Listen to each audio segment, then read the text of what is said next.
मध्यकालीन भारतीय इतिहास के स्रोत, source of medieval Indian history.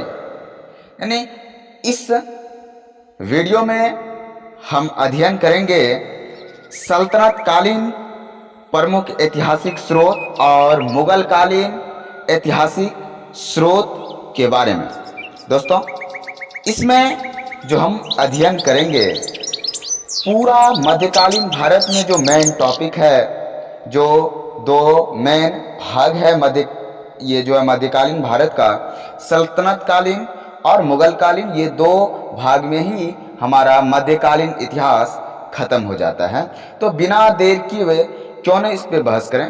दोस्तों, प्राचीन भारतीय इतिहास की तुलना में मध्यकालीन भारतीय इतिहास से संबंधित ऐतिहासिक सामग्री प्रचुर मात्रा में है। इसका मुख्य कारण प्राचीन काल में ऐतिहासिक ग्रंथों का अभाव या फिर उसकी उपलब्धता की कमी है। मध्यकालीन भारतीय इतिहास जानने के लिए ऐतिहासिक स्रोतों की कमी नहीं है। इतिहास लेखन में मुस्लिम सुल्तान और उलेमा रुचि रखते थे। मुस्लिम इतिहासकारों ने सुल्तान और उनकी भारतीय विजयों का विस्तृत विवरण दिया है।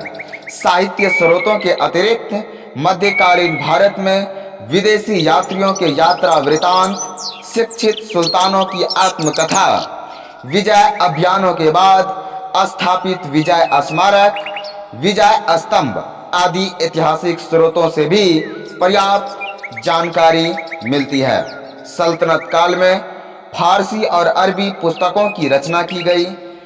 लेखकों को हम वैज्ञानिक इतिहासकारों की श्रेणी में नहीं रख सकते, क्योंकि वे केवल तत्कालिक शासकों के कार्यकलापों तक ही सीमित थे, परंतु इन रचनाओं से सल्तनत कालीन इतिहास और कालक्रम की पर्याप्त जानकारी मिलती है।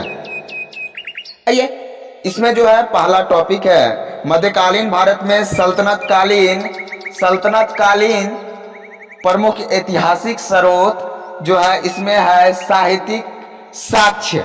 साहित्यिक साक्ष्य में जो है इसमें कौन कौन जो है साहित्य बना, सल्तनत काल में कौन कौन लिखा गया है, इस बुक पर जो है हम एक एक करके अध्ययन करेंगे। पहला बात कर लेते हैं, ये फारसी और अरबी साहित्य है। फारसी और अरबी साहित्य में तुर्क अफगान शासक, मूलतः जो सैनिक थे, स्वयं शिक्षित नहीं थे। हालांकि उन्होंने इस्लामी विधाओं और कलाओं को प्रोत्साहन दिया। इसके सुल्तान के दरबार में फारसी लेखकों, विद्वानों तथा कवियों का जामवाड़ा रहता था। इस रचना काल के इतिहास महत्वपूर्ण जानकारियां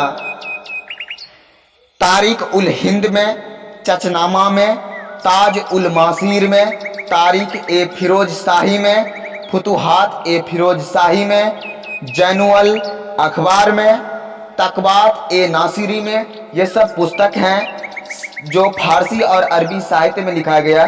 इसके बाद कुछ और है, तारीख ए मसूदी, किताब उल रहला, तारीख ए सलातीन ए अफगान, या इसी को तारीख ए शाही भी बोला जाता है। खजायन उल फुतुह और फतवा ए जहादारी, ये सब जो है लिखा गया। इसके अलावा सल्तनत काल में कुछ हिंदी, संस्कृत और स्थानीय भाषाओं में भी इसका रचना किया गया है।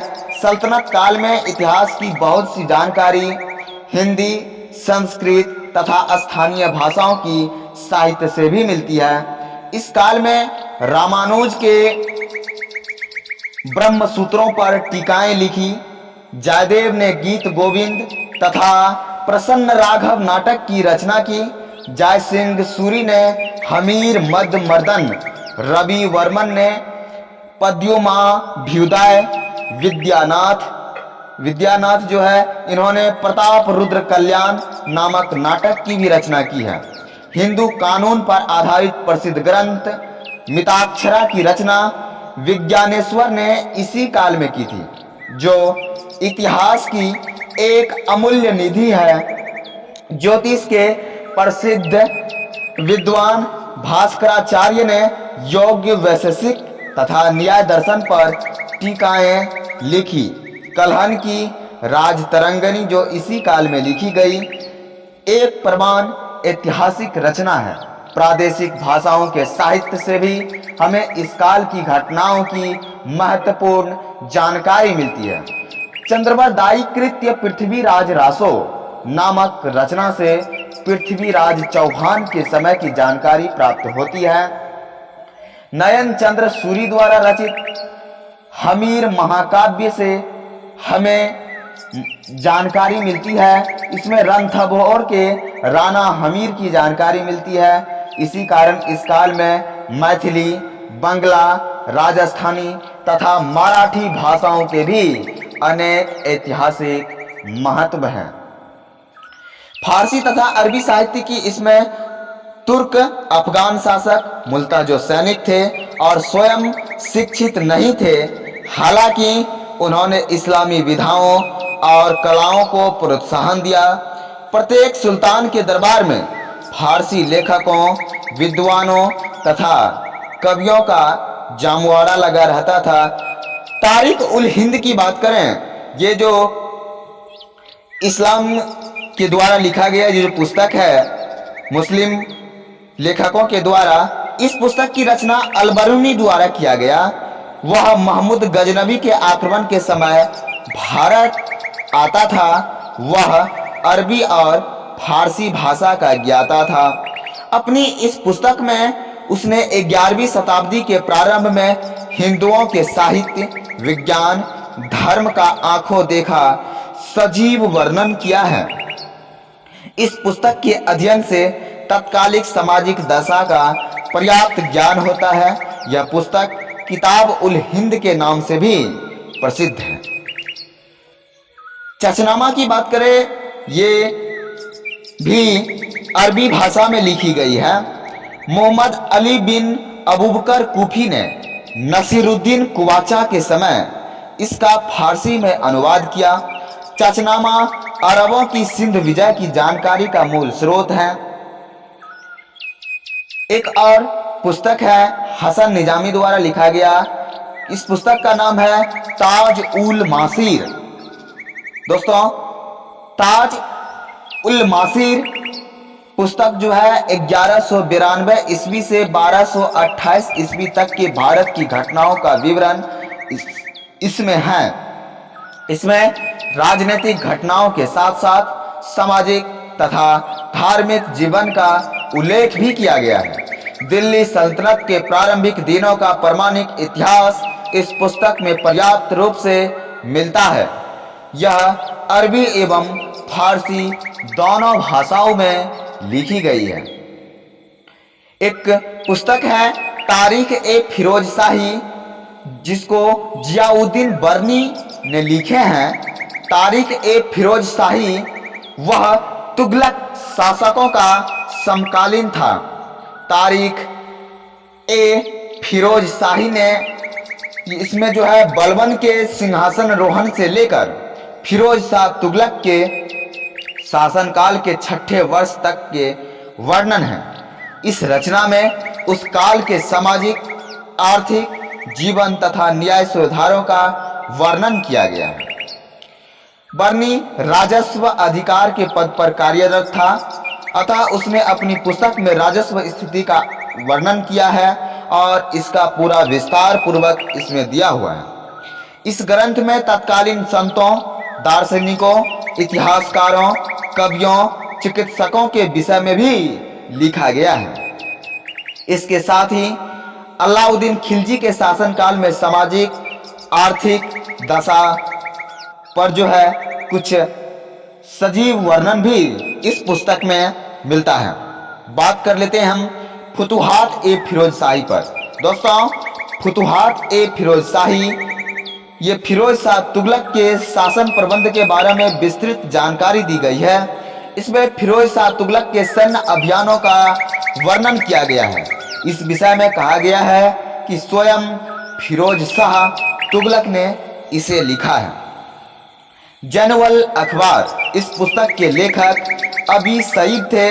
इसमें ईरान के इतिहास का वर्णन किया गया है। इस पुस्तक से महमूद गजनबी के जीवन तथा कार्यकलापों की जानकारी मिलती है। तबकात ए नासिरी ये पुस्तक है। तबकात ए नासिरी जो पुस्तक है, इसका लेखक मिनहाज उस सिराज है, जिसने मोहम्मद गौरी की भारत विजय से लेकर 1259 ईस्वी से 60 ईस्वी तक वर्णन किया है। इस पुस्तक में निष्पक्ष रूप से घटनाओं का वर्णन नहीं किया गया है, फिर भी अनेक विद्वानों ने इस पुस्तक की प्रशंसा की है। फरिश्ता इस पुस्तक को उच्च कोटि की रचना मानता है। दोस्तों, सल्तनत कालीन में, मुगल कालीन में, इतिहास में इस काल की जो मध्यकालीन भारत का, हमारे भारत का जो इतिहास रहा है, ये बहुत ही बर्बरता का और क्रूर का इतिहास रहा है। इस इतिहास में हमारे हिंदू धर्म पर, हिंदू धर्म को मानने वाले पर, देवी पर, नारी पर, स्त्री पुरुष पर, सिख धर्म पर और न जाने कितनों धर्म पर अत्याचार किए। इसको जो है मखौल उड़ाया। जबरदस्ती आक्रांताओं ने हिंदुओं को मुसलमान बनाया। जिन्होंने नहीं मानने पर अड़े रहे, जिन्होंने मुसलमान धर्म को स्वीकार नहीं किया, उसका कत्ले आम कर दिया गया। उसको गर्म पानी में जो है उसको डुबाया गया। उसका एक अंगूठा काट लिया, उसका अंगूठा काटा गया, उसका नाखून खींचा गया। उसको परेशान करता था, जबरदस्ती धर्मांतरण किया जाता था और जबरदस्ती जो है हिंदू लड़कियों को, हिंदू महिलाओं को जबरदस्ती इस्लाम कबूल किया जाता था, करवाया जाता था। जबरदस्ती इस्लाम में जो है एंट्री करवाया जाता था। ये दौर जो है मध्यकालीन भारत का हमारे समाज संस्कृति के लिए, हमारे धर्म के लिए एक बहुत ही खतरनाक काल रहा। इसमें बहुत सारे सिख धर्म के भी गुरु थे, जिन्होंने हिंदू धर्म के भांति ही, जिस तरह से हिंदू धर्म के लोग लड़ते थे, उसी तरह से सिख धर्म के गुरुओं ने और सिख धर्म के मानने वालों ने भी इस्लाम से लड़े और लड़ते लड़ते अपने जान को न्यौछावर कर दिए, प्राण त्याग दिए, लेकिन इस्लाम को कबूला नहीं। आज नमन है उन वीर योद्धाओं को जिन्होंने हमारे भारत की आन मान शान की संस्कृति का सम्मान रखा। इसी तरह से इसमें जो है, क्योंकि इस तरह की घटना उस समय में हमारे इतिहास में इसलिए पढ़ाया गया है कि इतिहासकार उस दौर में जो राजा होते थे उसके दरबार में रहा करते थे, राज दरबारी हुआ करते थे, चाटुकार होते थे राजा के लेखक, निष्पक्ष रूप से नहीं लिखते थे। उसका जो है ऊपर से जो आदेश मिलता था, जो उस अनुसार से दिशा निर्देश दिए जाते थे, इतिहासकार भी उसी अनुसार से उसमें लिखा करते थे। तो इस इतिहास को हम 100% नहीं कह सकते, कुछ परसेंट सच्चाई है जो उस समय में ये इतिहासकार में, इतिहास जो है पुस्तक में वही चीज विश्वास करने योग्य है जो उस समय में किया गया। लेकिन बहुत सारा चीज जो नहीं किया गया है, उसमें बहुत सारा छिपाया भी गया है। जो जोर जबरदस्ती और जो क्रूर का व्यवहार रहा, वो बहुत सारा चीज छिपाया भी गया है। दोस्तों, तारिक ए मसूदी अरबी भाषा के इस किताब के लेखक अबुल फजल हैं। अबुल फजल बिन हुसैन अल बैहाकी था। इस पुस्तक के दरबारी षड्यंत्र तथा राजनीतिक चालों का बड़ा ही प्रभावकारी वर्णन किया है। तारिक ए मसूदी सल्तनत कालीन इतिहास के शासक महमूद गजनबी एवं मसूद के शासनकाल के उत्कृष्टतम ऐतिहासिक स्रोत हैं। एक किताब है अफ्रीकी यात्री इब्न बतूता का लिखा हुआ किताब उल रहला। इसको जो है सन 1333 ईस्वी में वह भारत आया और यहाँ 1342 तक यहाँ रहा। उसने मोहम्मद बिन तुगलक के दरबार में न्यायिक पद पर कार्य किया। दोस्तों, आप इसमें जान भी रहे हैं, सुन भी रहे हैं और पढ़ भी रहे हैं कि जिन्होंने मुगल काल में, जिन्होंने सल्तनत काल में ये पद पर रहा, स्वाभाविक सी बात है कि वो राजा के विरुद्ध या राजतंत्र के विरुद्ध वो लिखने का साहस कभी नहीं करेगा। जो अत्याचार होगा जनता पर, जो दिक्कत होगी, तकलीफ होगी, समस्या होगी, जो क्रूरता से पेश आएगी, वो किसी धर्म को जबरदस्ती धर्मांतरण करने की जो साजिश है, जो साजिश रचा गया, उसको इतिहास में कभी नहीं लिखा जाएगा।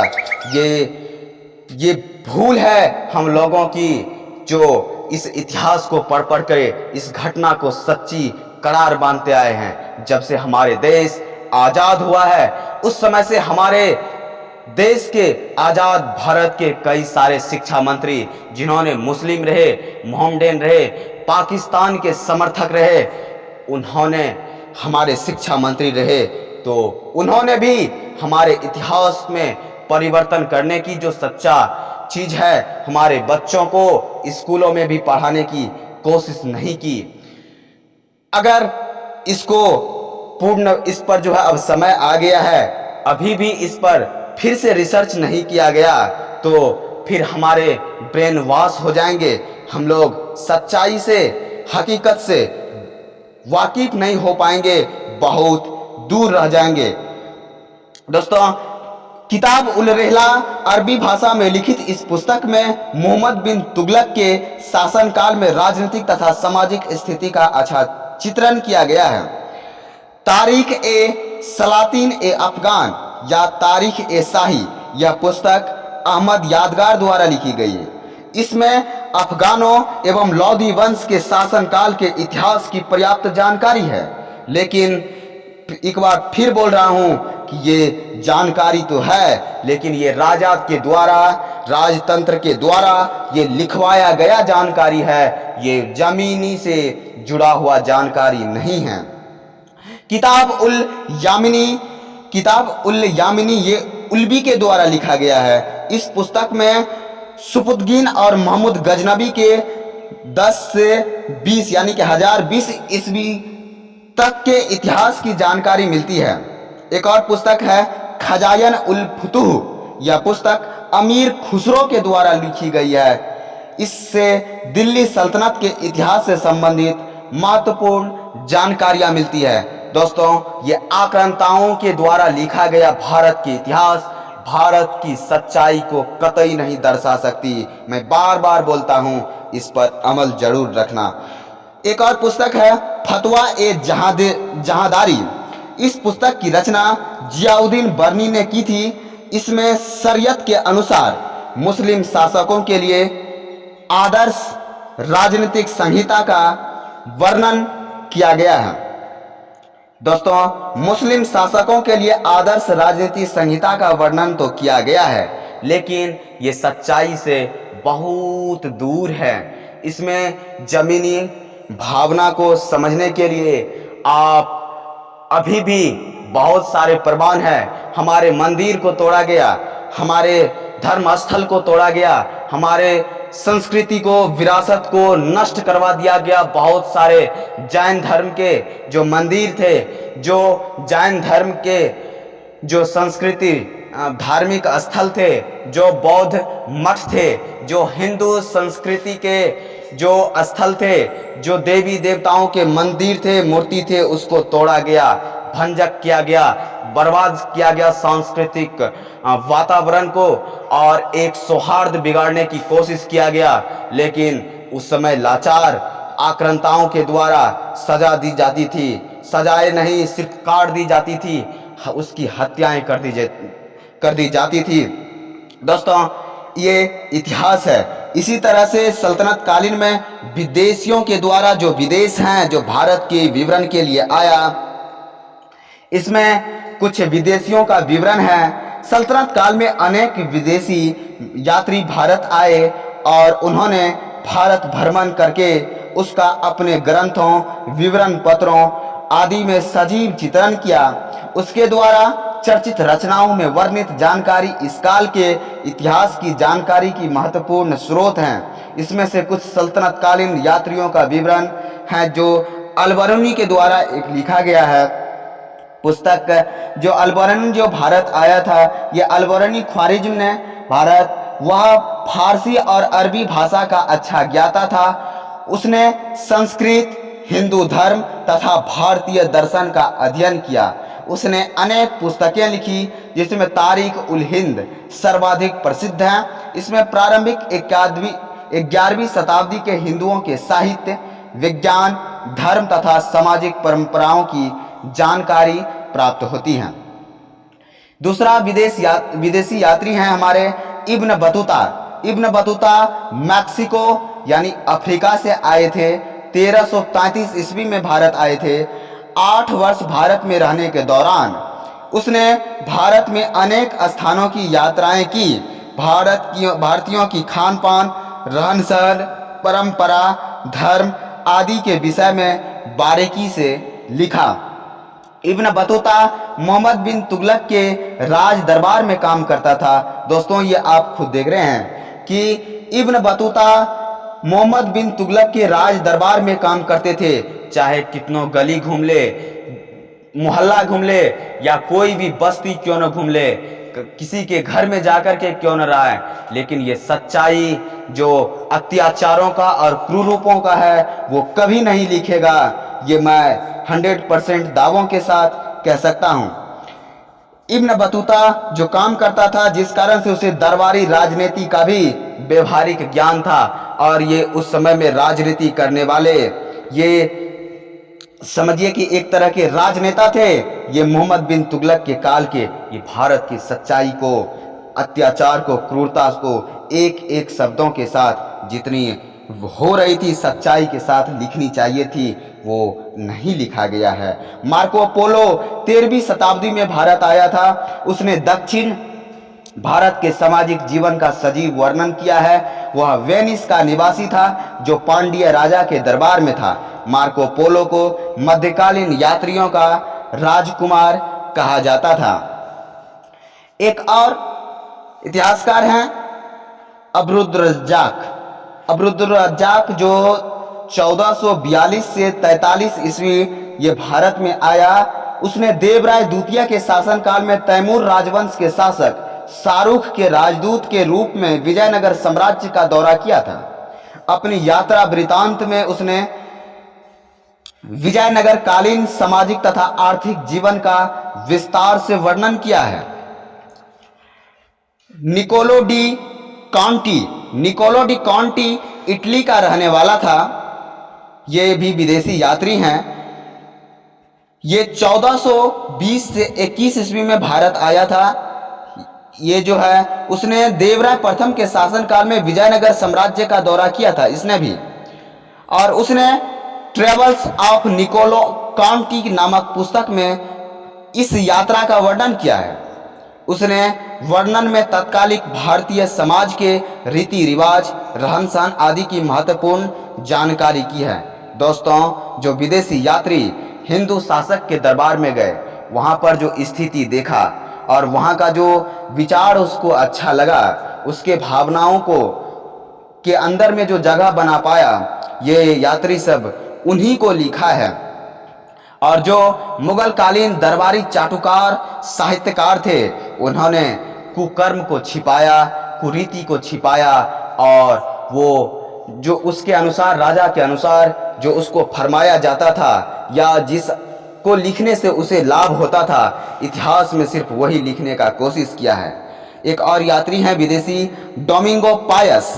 डोमिंगो पायस पुर्तगाली यात्री थे। उसने दक्षिण भारत के यात्रा के दौरान विजयनगर साम्राज्य के शासक कृष्णदेव राय के शासनकाल में प्राचीन हम्पी के सभी ऐतिहासिक पहलुओं का विस्तृत से वर्णन किया है। दोस्तों जो विदेशी यात्री हिंदू शासक के दरबार में गए, उन्होंने कुछ हद तक लगभग 90% तक सच्चाई के साथ लिखने का सही साहस किया है, लेकिन जिन्होंने मुस्लिम शासक के चाटुकार साहित्यकार थे, उन्होंने सही से लिखने का कोशिश नहीं किया है। एक और है फर्नाओ नूनीज। वह एक पुर्तगाली यात्री, इतिहासकार और घोड़े का व्यापारी था। उसने अच्युत राय के शासनकाल के दौरान भारत का दौरा किया था और विजयनगर में 3 साल बिताए थे। उसने विजयनगर के इतिहास, विशेषकर शहर की नींव, तीन वंशों के शासनकाल के बाद की स्थिति एवं दक्कन के सुल्तानों और उड़ीसा के शासकों के साथ विजयनगर के शासकों की लड़ाई का विस्तृत वर्णन किया है। उसने अपनी यात्रा वृतांत में विजयनगर साम्राज्य के सांस्कृतिक पहलुओं का भी उल्लेख किया है और उसने महिलाओं के पहनावों के साथ साथ राजा की सेवा में महिलाओं की नियुक्ति की भी प्रशंसा की है। दोस्तों, ये पुर्तगाली इतिहासकार थे, घोड़ों के व्यापारी थे। उसने अच्युत राय के शासनकाल के दौरान भारत तो आया था, विजयनगर शासनकाल में 3 साल बिताए थे और ये जो है सुल्तानों की, उड़ीसा शासकों की ये जो है शासक विस्तृत लड़ाई का वर्णन किया है। और ये विदेशी यात्री थे और सल्तनत कालीन को समझने के लिए जो मेन मुद्दा है पुरातात्विक साक्ष्य, इसको भी हमें बारीकता से समझना पड़ेगा। पुरातात्विक साक्ष्य सल्तनत काल में इतिहास की जानकारी पुरातात्विक स्रोतों से भी होती है। सल्तनत कालीन अनेक इमारतों आज भी उस काल के इतिहास के सांकेतिक करती है। तत्कालीन वास्तुशैली भारतीय तथा विदेशी शैलियों का मिश्रण थी। प्रारंभ में भारत में तुर्क विजेताओं ने हिंदू और जैन मंदिरों की सामग्री को से मस्जिद का निर्माण कराया। दोस्तों, प्रारंभ में शुरुआत में जो आक्रांताओं ने हमारे भारत पर आक्रमण किए, उन्होंने हिंदू मंदिर और जैन मंदिरों के सामग्री से उसको तोड़ करके नष्ट किया गया, बर्बाद किया गया और उस जगह पर या नई जगह पर उस सामग्री से, उस ईंट पत्थर से मस्जिद का निर्माण करवाया। ये पुरातात्विक साक्ष्य में अभी भी मौजूद है। कुतुबुद्दीन ऐबक ने कुब्बत उल इस्लाम मस्जिद मेहरौली दिल्ली, ये कुछ जीता जागता उदाहरण है।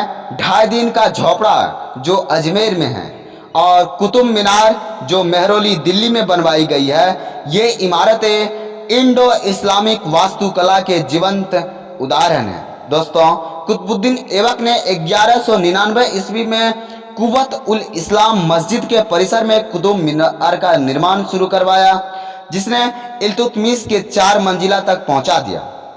कालांतर में कुतुब मीनार की मरम्मत फिरोज शाह तुगलक, सिकंदर लोदी व आगे मेजर आर स्मिथ ने करवाई। सल्तनत कालीन इमारतों में बलबन का लाल महल, अलाउद्दीन खिलजी के शासनकाल में निर्मित अलाई दरवाजा तथा मुबारक शाह खिलजी द्वारा राजस्थान के वायाना में बनवाया गया उखा मस्जिद प्रसिद्ध हैं। सल्तनत कालीन प्रमुख इमारतें में तुगलकाबाद का किला, जो तुगलकाबाद का किला है, जहां पनाहनगर, गयासुद्दीन का मकबरा, कोटला, फिरोज शाह आदि तो लोकाधीन इमारतों में सिकंदर लोदी का मकबरा तथा मठ की मस्जिद भी काफ़ी ये सब प्रसिद्ध है। लेकिन दोस्तों, ये सब अगर डायरेक्ट रूप से कहें, बिना कुछ छिपाए कहें, तो ये भारत भूमि पर आक्रांताओं का साजिश ही कहा जा सकता है। ये अपने मौज मस्ती के लिए, अपने विलासी जीवन को बिताने के लिए और वेश्यावृत्तियों का जो है बढ़ावा देने के लिए ये सब हमारे भारत भूमि पर और इस्लाम के प्रचार के लिए किया गया। मुगल कालीन प्रमुख ऐतिहासिक स्रोत, मुगल काल के इतिहास के अध्ययन के लिए ऐतिहासिक स्रोतों की संख्या भी अधिक है और उसमें विविधता भी। सल्तनत कालीन स्रोतों की लगभग सभी श्रेणियां मुगल काल में भी उपलब्ध हैं। इनके अतिरिक्त कई प्रकार की रचनाओं भी मिलती है, जैसे दरबारी इतिहासकारों की रचनाएं। तो ये सब जो है मुगल कालीन में है। दोस्तों, वीडियो बहुत बड़ा हो जाएगा, मिलते हैं आगे के वीडियो में। तब तक के लिए खुश रहिए, मस्त रहिए, तंदुरुस्त रहिए। जय हिंद, जय भारत।